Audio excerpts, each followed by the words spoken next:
जयललिता एक ऐसा नाम है जो किसी परिचय की मोहताज नहीं है। उनका एक फिल्म अभिनेत्री से लेकर मुख्यमंत्री बनने तक का सफर बेहद रुचिकर रहा है। राजनीतिक करियर में 6 बार मुख्यमंत्री बनने वाली जयललिता तमिलनाडु में अम्मा के नाम से मशहूर थी। 300 से ज्यादा फिल्मों में काम करने वाली जयललिता ने एमजी रामाचंद्रन के साथ एआईएडीएमके पार्टी को नई ऊंचाइयों तक पहुंचाया। आज उनके जन्मदिन पर आइए जानते हैं उनके बारे में कुछ ऐसी रोचक बातें जो दूसरों के लिए भी प्रेरक बन सकती है। जीवन परिचय।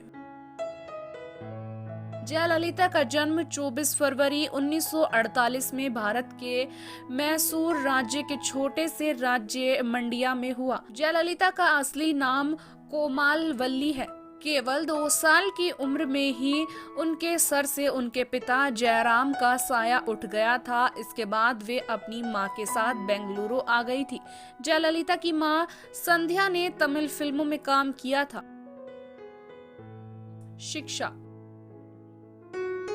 उनकी शुरुआती शिक्षा बेंगलुरु में और बाद में चेन्नई में सरकारी वजीफे से आगे की पढ़ाई की। अपनी स्कूली दिनों में टॉपर थी और वो अपने पिता की तरह एक बेहतरीन वकील बनना चाहती थी।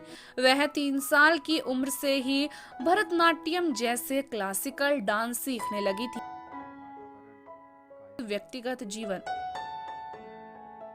साउथ इंडस्ट्री के सुपरस्टार रह चुके शोभन बाबू के साथ जयललिता के अफेयर के किस्से ने सुर्खियां बटोरी थी।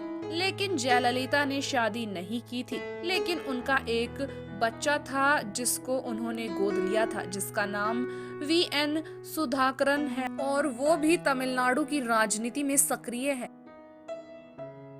फिल्मी करियर।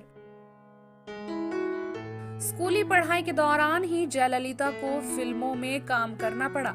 1961 में उन्होंने एलिसल नाम की अंग्रेजी फिल्म में काम किया और 15 साल की उम्र में कन्नड़ फिल्मों में भी काम करने लगी। उसके बाद उन्होंने तमिल फिल्मों में भी काम करना शुरू कर दिया। उन्होंने कन्नड़, तमिल के अलावा तेलुगु, अंग्रेजी और हिंदी फिल्मों में भी काम किया। उनकी अधिकांश फिल्में एमजी रामचंद्रन के साथ आई। जयललिता ने अपने करियर में 85 फिल्में की थी, जिसमें से उनकी 80 फिल्में हिट साबित हुई थी। राजनीतिक सफर। जयललिता एमजी रामचंद्रन को अपना गुरु मानती थी। जब एमजीआर एआईएडीएमके पार्टी की मुखिया होने के साथ साथ तमिलनाडु के मुख्यमंत्री थी, उसी दौरान जयललिता ने 1982 में राजनीति में एंट्री ली थी। पहले वे राज्यसभा गई और बाद में राज्य की विधानसभा में पहुंची। 1987 में रामचंद्रन के निधन के बाद जयललिता ने खुद को उनका उत्तराधिकारी घोषित कर दिया। एआईएडीएमके पार्टी के 2 हिस्से हो गए। इसके बाद जयललिता की पार्टी धीरे धीरे तमिलनाडु पर छा गई। राजनीति में आने के बाद भी जयललिता का अपना अंदाज था। वह पुरुष प्रधान राजनीति में अकेली महिला थी, फिर भी शक्तिशाली थी। उनके चाहने वाले उन्हें अम्मा कहते थे। सामाजिक सेवा।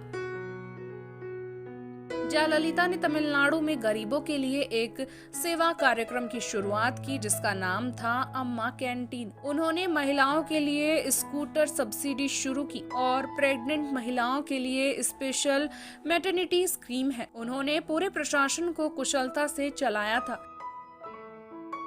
विवादों से भी रहा गहरा नाता। जयललिता पर भ्रष्टाचार का भी आरोप लगा था। इसके अलावा अपने भतीजे की शादी में पानी की तरह पैसा बहाने के आरोप के बाद चुनाव हारकर सत्ता गंवा दी थी। नेता सुब्रमण्यम स्वामी ने साल 1996 में जयललिता के खिलाफ चार्जशीट दाखिल करते हुए आरोप लगाया था कि जयललिता ने अपने कार्यकाल में तमिलनाडु बिजली बोर्ड के लिए 7 अरब रुपए के कोयला आयात में गड़बड़ी गड़बड़ी की थी, जिसके बाद एक्ट्रेस पर जांच की गई और उन्हें दोषी ठहराया गया था। फिर भी जयललिता की शान और अंदाज में किसी भी वजह से बदलाव नहीं आया। वे हर वर्ग की चहेती थी, जिसके कारण जब उन्होंने सत्ता में वापसी की, बहुत भारी मतों और सीटों से की थी। निधन 5 दिसंबर 2016 में उनका निधन हो गया था। 22 सितंबर से अपोलो हॉस्पिटल में भर्ती जयललिता को दिल का दौरा पड़ा था। उनके शव को दफनाया गया था क्योंकि वह द्रविड़ आंदोलन से जुड़ी थी। द्रविड़ आंदोलन हिंदू धर्म के किसी परंपरा और रस्म में यकीन नहीं रखता।